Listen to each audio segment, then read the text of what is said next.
日曜日の朝、穏やかな日差しの中でトムは教会へ向かいます。予想もしなかった出来事が彼の日常に刺激をもたらします。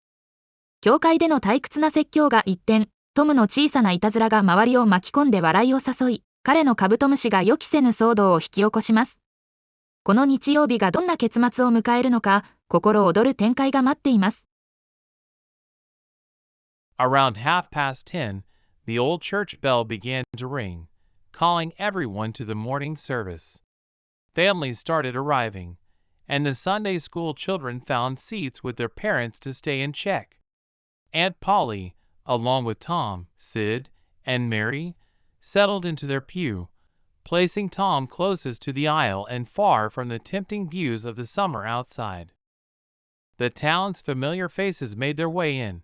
The aging postmaster, once more prosperous, the mayor and his wife, considered more of a luxury than a necessity in such a small place, the justice of the peace, and the widow Douglas, a kind and wealthy woman known for her grand home and generous parties, the closest thing to royalty in St. Petersburg.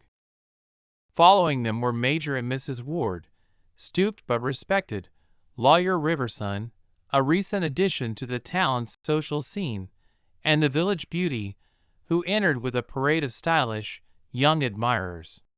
The local clerks, having finished their pre-service ritual of flirting, filed in last. And then Willie Mufferson, the model boy, walked in. He was always careful with his mother, treating her like she was delicate. He was the favorite of all the mothers, and the envy of the boys, who resented being constantly compared to him. Willie always seemed to have his white handkerchief peeking out from his pocket, a Sunday tradition.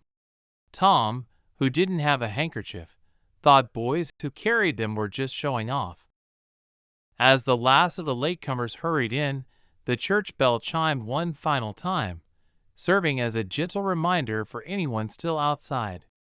With that, a deep silence settled over the congregation, a stark contrast to the soft murmurs and occasional giggles from the choir loft above. The choir members, much like those in many churches, struggled to maintain decorum throughout the service, their whispers weaving through the solemn atmosphere. In fact, the notion of a choir that behaved impeccably seemed almost legendary. There was, perhaps, one such choir long ago and far away in some foreign land, but its memory was faint and barely reachable through the mists of time.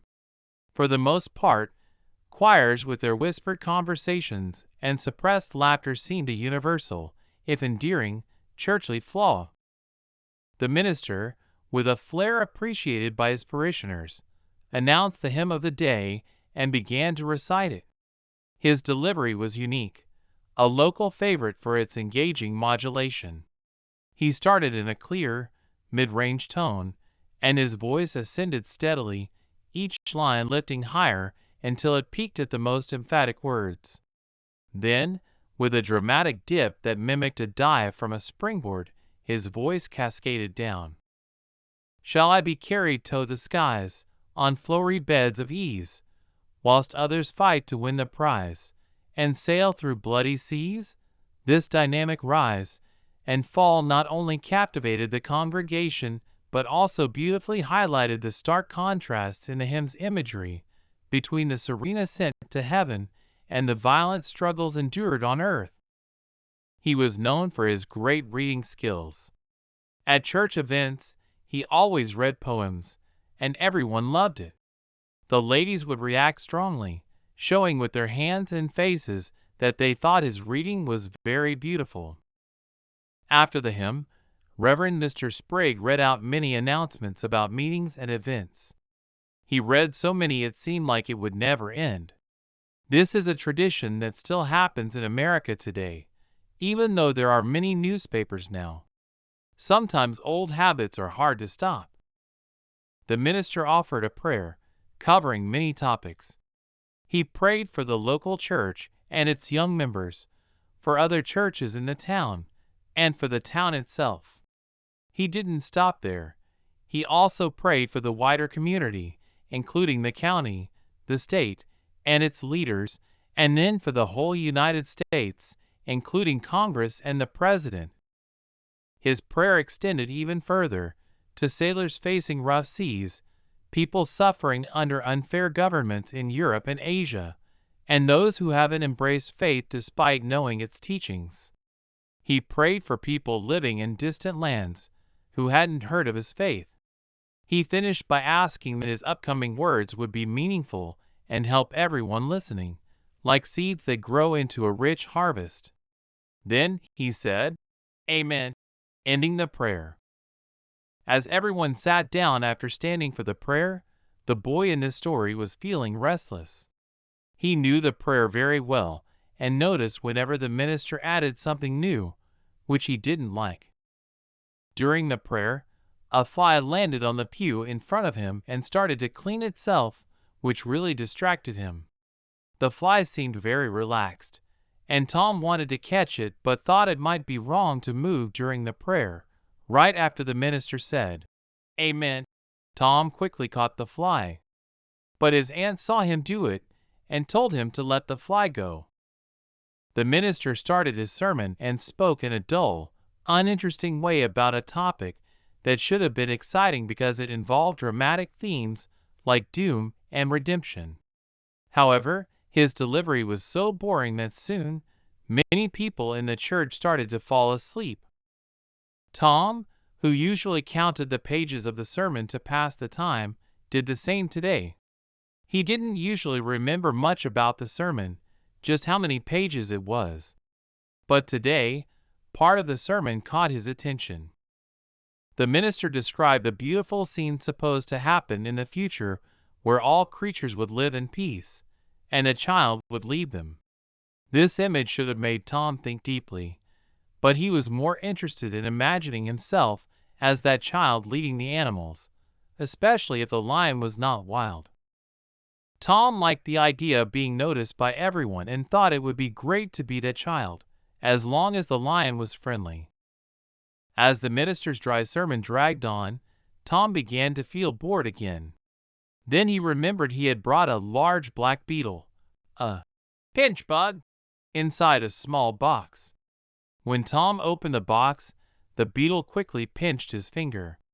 Tom instinctively flicked it away, and the beetle ended up on its back in the aisle, struggling to flip over.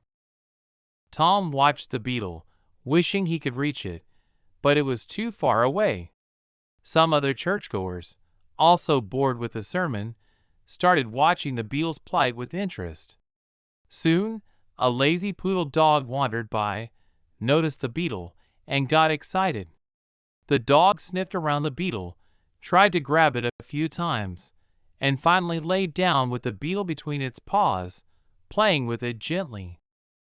The dog's play turned painful when the beetle pinched its nose. The dog yelped and jerked its head back, flinging the beetle away. People in the church covered their smiles with handkerchiefs as Tom enjoyed the show. The dog, now irritated and seeking revenge, tried attacking the beetle again from different angles, but eventually lost interest. It tried to chase a fly and followed an ant, but soon gave up. Tired, the dog yawned and accidentally sat on the beetle, which pinched him. This time, the dog yelped loudly and ran up and down the aisles in a panic, looking like a woolly comet. In its pain, the dog jumped into its owner's lap, who quickly threw it out the window. The dog's cries faded into the distance, and the church returned to quiet, with Tom feeling quite entertained by the entire episode. By this point, the entire church was struggling to hold back laughter, turning red-faced from the effort. The sermon, which had been paused during the commotion, resumed but lacked its earlier flow and impact. Even serious points the minister made were met with muffled giggles from behind pew backs, as if he had intended to make jokes. When the service finally ended with the benediction, everyone felt relieved. Tom Sawyer left the church feeling particularly cheerful, enjoying the unexpected entertainment during what was usually a dull service. He thought to himself that church was more enjoyable with a little variety. However, Tom had one regret. He didn't mind the dog playing with his beetle, but he felt it wasn't fair for the dog to run off with it. This small concern was the only damper on his spirits after an otherwise amusing morning.